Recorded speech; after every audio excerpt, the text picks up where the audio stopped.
بسم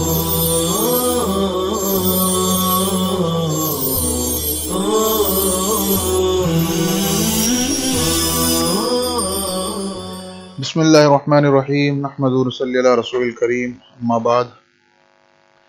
عزیز طلبہ کرام اور ناظرین حضرات، آج انشاءاللہ ہم آج کے سبق میں منصوبات پڑھیں گے. ہم نے گزشتہ اسباق میں مرفوعات اور اس کی قسمیں اور اس کے کچھ حالات پڑھے تھے اور کچھ قواعد پڑھے تھے. آج انشاءاللہ ہم منصوبات پڑھیں گے. یہ بات پہلی بھی آ چکی ہے کہ مرفوعات 8 ہیں، منصوبات 12 ہیں اور مجرورات 2 ہیں. اور مرفوعات تو وہ اسم ہوگا، وہ مرفوعات ہو، منصوبات ہو، مجرورات ہو، تو یہ سب مرفوع منصوب مجرور کی جمع ہے، اور یہ ان کو نصب رفع دیا جاتا ہے، ان کو نصب دیا جاتا ہے، ان کو جر دیا جاتا ہے، تو یہ مرفوع منصوب مجرور ہوتے ہیں. لیکن اس میں جو ہوتا ہے اصل میں وہ عامل ہوتا ہے جو ان کو وہ عامل ان کو رفع دیتا ہے، عامل ان کو نصب دیتا ہے، عامل ان کو جار دیتا ہے. تو ہم مرفوعات 8 پڑھ چکے ہیں. آج ہم منصوبات پڑھتے ہیں. تو منصوبات مرفوعات کی طرح منصوب وہ اسم ہے جس کو عامل ناصب نے نصب دیا ہو. اب منصوبات منصوب کی جمع ہے جیسے مرفوعات تھی، لیکن یہاں پر منصوب وہ اسم ہے. اب منصوب صاد سے ہے، اس کو بھی لکھنے کے اعتبار سے بھی رسم الخط میں بھی دھیان دینا چاہیے. بہت سے طلبہ اس میں دھیان نہیں دیتے اور منصوب لکھنے کے وقت صاد کو سین سے لکھ دیتے ہیں. تو منصوب صاد سے ہے. اب منصوب کسے کہیں گے؟ تو منصوب وہ اسم ہے جس کو عامل ناصب نے نصب دیا ہو. اب اسم اس لیے کہا جا رہا ہے کہ اس مرفوعات یہ اسم کی بحث چل رہی ہے. فعل بھی منصوب ہوتا ہے. فعل کو بھی جب عامل ناصب نصب دیتا ہے تو اس کو کہا جاتا ہے کہ یہ فعل منصوب ہے. بہرحال منصوبات یہاں پر جو ہم بات چل رہی ہے منصوبات 12 ہیں، تو وہ اسم کی قسمیں بیان کر رہے ہیں، اسی لیے کہا جاتا ہے منصوب وہ اسم ہے جس کو عامل ناصب نے نصب دیا ہو. جیسے ان اللہ. اب اس میں آپ دیکھ سکتے ہیں کہ یہاں پر لفظ اللہ منصوب ہے اور اس کا عامل انا ہے، تو انا عامل ناصب نے لفظ اللہ کو نصب دیا، تو یہاں پر لفظ اللہ جو ہوا وہ منصوب ہوا. اب یہ 12 ہیں. اب 12 کے نام پڑھ لیتے ہیں. نمبر 1 مفعول بھی، نمبر 2 مفعول مطلق، نمبر 3 مفعول لہو، نمبر 4 مفعول معہ، نمبر 5 مفعول فی، نمبر 6 حال، نمبر 7 تمیز. پھر نمبر 8 پر انا وغیرہ کا اسم، 9 نمبر پر ما والا کی خبر، 10 نمبر پر لا نفی جنس کا اسم، 11 نمبر پر کانا وغیرہ کی خبر، اور 12 نمبر پر ہے مستثنا. تو اب اس میں آپ دیکھ سکتے ہیں کہ 5 مفعول ہیں. اب ظاہر بات ہے جب 5 مفعول ہیں تو 5 مفعول کے الگ الگ نام بھی ہیں، اور ان کا تعلق مفعول ہونے کی وجہ سے ان کا تعلق فعل سے ہے. تو یہ فعل کے بعد ہی آئیں گے اور ان کو نصب جو دینے والا ہوگا وہ فعل ہی ہوگا. انشاءاللہ تفصیل سے ہم پڑھیں گے کہ مفعول بھی کیسا ہوگا، کیا ہوگا، مفعول مطلق کی تعریف ہوگی، مفعول لہو کسے کہتے ہیں، مفعول معہ کیسا ہوتا ہے، مفعول فی کب اور کہاں ہوتا ہے، اس کا کس طرح عمل ہوتا ہے، وہ انشاءاللہ ہر ایک کو ہم تفصیل سے بیان کرنے کی کوشش کریں گے.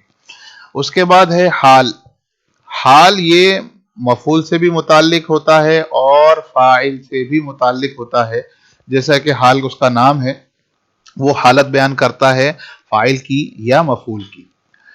نمبر 7 پہ ہے تمیز. یہ بالکل نئی چیز ہے، وہ انشاءاللہ سبق جب آئے گا آگے تو انشاءاللہ اس کے تفصیل سے اس کو پڑھایا جائے گا کہ تمیز کیا ہوتا ہے، تمیز سے پہلے ممیز ہوتا ہے وہ کس طرح ہوتا ہے. اس کے علاوہ نمبر 8 9 10 اور 11 یہ 4 ہم پڑھ چکے ہیں مرفوعات میں. بس فرق اتنا تھا کہ انا وغیرہ کا اسم منصوبات میں ہے، تو وہاں پر ہم نے مرفوعات میں پڑھا تھا انا وغیرہ کی خبر. ما والا کی خبر منصوبات میں ہے، تو مرفوعات میں ہے ما والا کا اسم. لا نفی جنس کا اسم یہاں پر منصوبات میں ہے، تو ہم نے مرفوعات میں پڑھا تھا لا نفی جنس کی خبر. کانا وغیرہ کی خبر مرفوع منصوبات میں ہے، تو ہم نے وہاں پڑھا تھا کانا وغیرہ کا اسم. کیونکہ اس وقت یہ بات آ گئی تھی کہ یہ دونوں مبتدا خبر پر داخل ہوتے ہیں، اور مبتدا کو اپنا اسم بنا کر یا تو رفع دیتے ہیں یا تو نصب دیتے ہیں. تو اگر رفع دیتے ہیں تو مرفوعات میں ان کا شمار ہے، اور خبر کو رفع دیتے ہیں یا نصب دیتے ہیں، اگر خبر مرفوع ہوگی تو مرفوعات میں، خبر منصوب ہوگی تو یہاں پر منصوبات میں اس کا ذکر ہے. تو تقریباً تو یہ 4 ہم پڑھ چکے ہیں. حال تمیز نیا ہے وہ انشاءاللہ پڑھیں گے، اور ایک 12ویں نمبر پر جو مستثنا ہے وہ بھی انشاءاللہ ہم مستثنا کی مستقل بحث ہے وہ انشاءاللہ ہم اس کو پڑھیں گے۔ آج ہم پڑھتے ہیں مفعول بہ، کیونکہ سب سے زیادہ استعمال ہونے والی چیز مفعول بہ ہے۔ مفعول بہ وہ اسم ہے جس پر فاعل کا فعل واقع ہو، کیونکہ فعل دو طرح کے ہوتے ہیں، فعل لازم، فعل متعدی۔ بات پہلے آ چکی ہے، بعض فعل ایسے ہوتے ہیں جو صرف فاعل پر پورا ہو جاتے ہیں، جیسے ذہب زید، زید گیا، قام زید، زید کھڑا ہوا، نام زید، زید سو گیا۔ اب یہ فعل اور فاعل سے پورا ہو گئے، اس کو مفعول کی ضرورت نہیں ہوتی۔ لیکن بعض افعال ایسے ہوتے ہیں جو پورا ہونے میں ان کو مفعول کی ضرورت ہوتی ہے۔ جس مفعول کی ضرورت ہو اور اس کے بغیر وہ فعل پورا نہ ہو، ایسے ہی مفعول کو مفعول بہ کہتے ہیں۔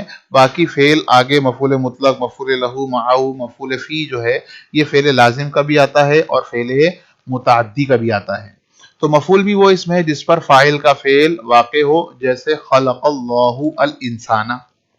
اب اس مثال میں یہاں پر خلق کا فعل ہے اور اللہ یہاں پر فاعل ہے، تو فاعل کا جو فعل واقع ہوا ہے پیدا کرنے کا، تو یہ اللہ نے جو پیدا کیا، تو یہ پیدا کرنے کا کام کس پر ہوا؟ الانسان، انسان پر۔ اللہ نے انسان کو پیدا کیا۔